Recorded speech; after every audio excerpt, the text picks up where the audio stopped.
We are with a gentleman that Tony Bushala met who was at the Fullerton bus depot the night of July 5th when Kelly Thomas lost his life. And for reasons that are important to this gentleman, we're not going to reveal his identity.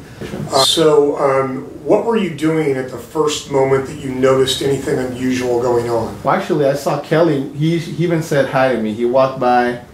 As soon as he got to a corner of by Santa Fe, where the sidewalk ends, to where the benches are, that's when I saw two cops pull up, and they told me to sit down. Then I saw him sit him down for a while, and they had him on the floor for like about, well, sitting down on the floor for like about 20 minutes. I don't know, going back and forth from the car, asking him questions, back and forth, for easily like 20 minutes. At one point, the Hispanic officer took out his nightstick.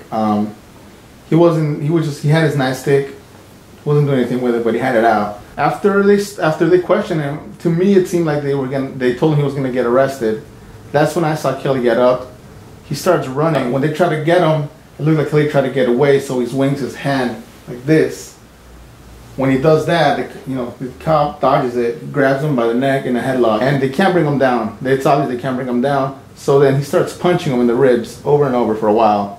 After he gets him down on the floor, he's still punching him. He's just punching him. I guess they couldn't get his arms behind his back. Okay, I'm not clear. One got at Kelly in a headlock? Yeah, the Hispanic cop. And Kelly was punching the officer? No, the officer was punching Kelly in the ribs repeatedly. But he wouldn't go down? He wouldn't go down. And what was the other officer doing? For a while, he was just standing there. When they got Kelly down on the floor, that's when he joined in. Okay, so Kelly, how did Kelly go down?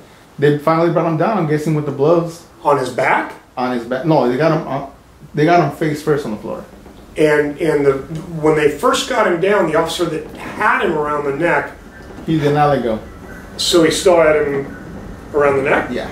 After that, it was pretty much like a doggy pile style kind of thing. He was still getting him in the ribs. The other cop was trying to get his arms on his back. Somehow they still couldn't get his arms behind his back. They were trying to get his arms behind his back. And Kelly wouldn't... He wouldn't comply. Wouldn't comply. So what were his arms doing? He couldn't move. His arms, like I said, one of them had him in a headlock. The other cop had his other arm. He was trying to grab him, put him on his back. And I'm guessing his other arm was like stuck either like in between the cop that had him in a headlock or under him. Couldn't move his arm. And then what happened? After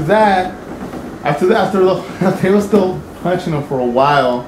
I'm guessing they called back because all of a sudden I see a cop car like on Santa Fe come down, gets out of the car.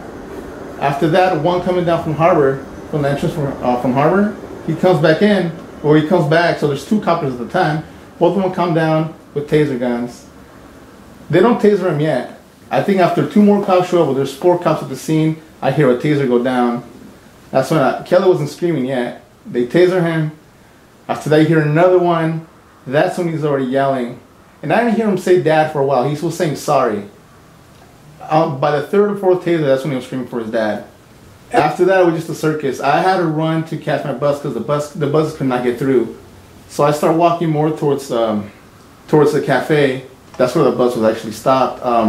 After this, ambulances come in, more cops come by.